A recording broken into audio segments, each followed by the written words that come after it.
요즘 은퇴 준비에 대한 고민 진짜 많잖아요. 누구나 퇴직금 잘 굴려야 한다고 하지만 그게 말처럼 쉽지가 않아요. 특히 공무원처럼 안정적인 직장 다니다가 퇴직금이나 연금으로 인생 2막을 준비하는 분들, 주식 투자에 혹해서 한꺼번에 몰빵했다가 큰 손실 보는 사례도 심심찮게 들려오고요. 이런 이야기는 단순히 뉴스나 기사로만 접하기보다 우리 삶과 밀접해서 더 와닿죠. 그래서 오늘은 공무원 퇴직금 전부 주식에 넣었다가 66세의 절규라는 제목을 통해 은퇴 준비 투자 실패 그리고 그 속에서 배울 점에 대해 편안한 말투로 실제 사례를 곁들여 5천자 내외로 이야기해 볼게요. 서론 은퇴 준비, 누구에게나 중요한 문제지만 쉽지 않은 길. 퇴직금 다 주식에 넣었다가 이런 얘기 들으면 솔직히 왜 그랬을까 싶지만 이게 꼭 어리석은 결정만은 아니에요. 우리 모두 조금씩 더 벌고 더 불리고 싶은 마음은 크니까요. 특히 은퇴가 가까워질수록 자산을 어떻게 굴릴지 더 신경 쓰게 되는데 그게 쉽지 않아요. 퇴직금이 적지 않은 분들은 한 방에 크게 해보려고 주식에 몰빵할 유혹이 강하고 또 반대로 보수적으로 은행에만 맡겼다가 물가 상승률도 못 따라가고 이런 고민 끝에 여러 가지 선택을 하죠. 하지만 은퇴 후 삶은 시간이 지나면서 돈만큼이나 마음의 안정이 중요하다는 걸 잊으면 안 돼요. 이 글에서는 실제 사례 3가지를 통해 주식 투자 실패와 은퇴 준비 문제를 풀어가면서 앞으로 어떻게 하면 좋을지 이야기해 보려고 해요. 사례 1 어씨 66세 공무원의 퇴직금 몰빵 투자 실패.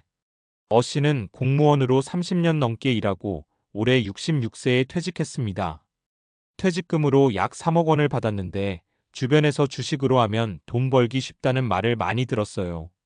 특히 50대 후반부터 주식 공부를 시작했는데 한 방에 큰 수익에 눈이 멀어 전부를 주식에 넣었죠.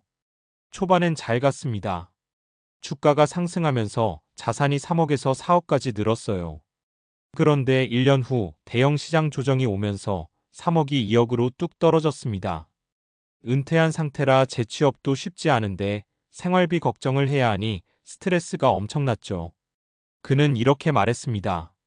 퇴직금은 평생 모은 돈인데 너무 쉽게 잃을 줄 몰랐어요. 이제는 안전하게 조금씩 불리는 방법을 찾고 싶습니다. 이 사례에서 알 수 있는 건 은퇴 자금은 안전성을 최우선으로 생각해야 한다는 점입니다. 아무리 주식이 매력적이어도 몰빵은 위험이 큽니다. 사례 2 B씨, 은행 예적금만 고집하다가 물가 상승에 손해본 경우. B씨는 63세에 퇴직한 회사원입니다.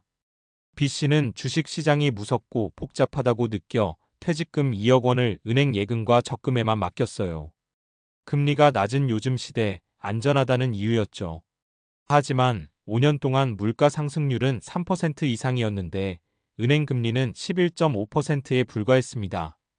결과적으로 돈은 안전하지만 실질 가치가 줄어드는 상황이 된 거죠. 물가 상승 속도를 못 따라가니 은퇴 생활비가 점점 빠듯해졌어요. 그래서 요즘은 조금씩 주식도 배우며 투자하려고 해요. 이 사례는 안정과 수익 사이에서 균형을 맞춰야 한다는 교훈을 줍니다. 물가 상승률을 고려하지 않으면 결국 돈의 실질 가치가 줄어들 수밖에 없으니까요. 사례 3cc 다양한 자산 배분으로 은퇴 후 마음의 안정 찾다. C씨는 60세에 퇴직했는데 퇴직금 3.5억 원을 주식, 채권, 부동산 펀드, 그리고 현금성 자산으로 나누어 투자했습니다. 처음엔 주식 비중을 40%, 채권 30%, 부동산 펀드 20%, 현금 10%로 배분했죠. 투자 수익률은 시장 상황에 따라 등락이 있었지만 큰 손실은 없었고 생활비도 안정적으로 확보할 수 있었습니다. 그리고 정기적으로 자산 포트폴리오를 점검하면서 위험을 조절했죠. 투자는 한 곳에 몰아서 하는 게 아니고 나누는 게 중요해요. 덕분에 마음 편하게 지낼 수 있었습니다. 이 사례가 시사하는 건 자산 배분의 중요성입니다. 한쪽에 몰빵하지 않고 분산 투자하면 위험을 줄이면서도 안정적인 수익을 기대할 수 있거든요. 결론, 은퇴 후 삶과 투자, 꼭 기억해야 할 3가지. 은퇴 자금은 최대한 안전하게 관리하라. 퇴직금은 평생 모은 돈이기에 무리한 투자보다는 안전성을 먼저 생각해야 해요. 물가 상승률을 고려하라. 예적금만 고집하면 실질 가치가 줄어들 수 있으니 적절한 투자도 필요합니다. 자산 배분을 통해 위험을 분산하라. 주식, 채권, 현금, 부동산 등 여러 자산에 나누어 투자하면 마음의 안정도 얻을 수 있습니다. 지금까지 은퇴 준비와 투자 실패 사례를 중심으로 이야기했는데 여기서 자연스럽게 이어가면 좋은 주제는 은퇴 자산 관리를 위한 구체적 전략과 심리적 준비입니다. 왜냐하면 실제 사례를 통해 문제를 봤다면 이제는 그럼 어떻게 해야 할까? 이에 대한 답을 주는 게 논리적 흐름이 되고 독자들도 현실적으로 도움을 받을 수 있기 때문이죠. 은퇴 자산 관리 과학적 접근과 심리적 준비가 왜 중요한가? 은퇴 자산 관리는 단순히 돈을 굴리는 문제를 넘어서 우리의 인지 능력과 감정 상태, 그리고 인생 후반기의 안정적인 상과도 직결되어 있습니다. 이를 뒷받침하는 여러 연구와 과학적 지식이 있어요. 1. 자산 배분과 리스크 관리 포트폴리오 이론의 핵심. 해리 마코이츠가 1950년대에 제안한 현대 포트폴리오 이론 MPT 마던 포트폴리오 실이은 분산 투자를 통해 위험을 줄이고 기대 수익을 극대화하는 방법을 과학적으로 설명합니다. 왜 분산 투자인가? 주식, 채권, 부동산 등 자산군은 서로 다른 시장 환경에서 서로 다른 움직임을 보여줍니다. 한 자산군이 떨어질 때 다른 자산군은 오를 수도 있어요. 그래서 한 곳에 몰빵하는 것보다 여러 자산에 나누는 게 위험 분산 효과가 큽니다. 은퇴자에게 특히 중요한 이유. 은퇴자는 소득이 고정적이고 자금 회복 기간이 제한적이므로 큰 손실이 발생하면 재기하기 어렵습니다. 따라서 포트폴리오의 변동성을 줄이는 게 생존과 직결돼요. 2.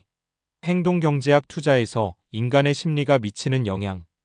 과학적으로 보면 투자 결정에는 합리적인 분석뿐 아니라 심리적 편향이 크게 작용합니다. 예를 들어 확증 편향, 자신이 믿고 싶은 정보만 선택하는 경향, 과도한 자신감, 군중 심리 등이 대표적입니다. 주식에 몰빵했다가 후회하는 이유. 초반 수익에 취해 내 선택은 옳다고 믿고 싶고 손실이 나면 더 큰 손실을 피하려고 계속 버티거나 반대로 급하게 팔기도 합니다.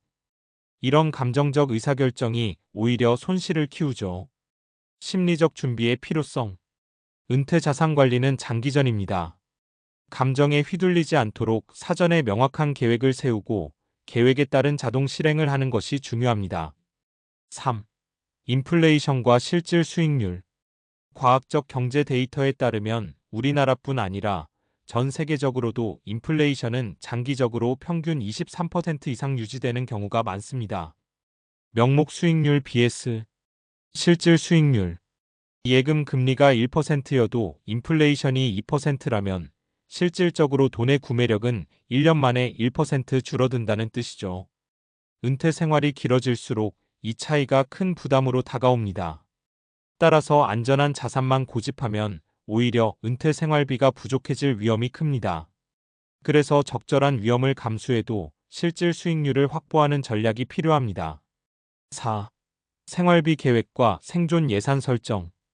은퇴 후에는 소득원이 줄기 때문에 생활비를 꼼꼼히 계획하는 게 필수입니다. 매달 꼭 써야 하는 최소한의 금액을 생존 예산으로 정해놓고 그 금액은 위험이 적은 자산에서 충당하는 게 심리적으로도 안정적입니다.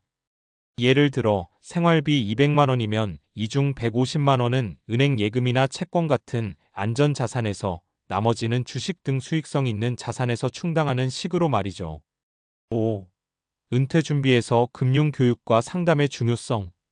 과학적 연구 결과 금융 지식과 상담을 받은 사람은 그렇지 않은 사람보다 더 합리적인 투자 결정을 내리고 스트레스도 덜 받는다고 해요.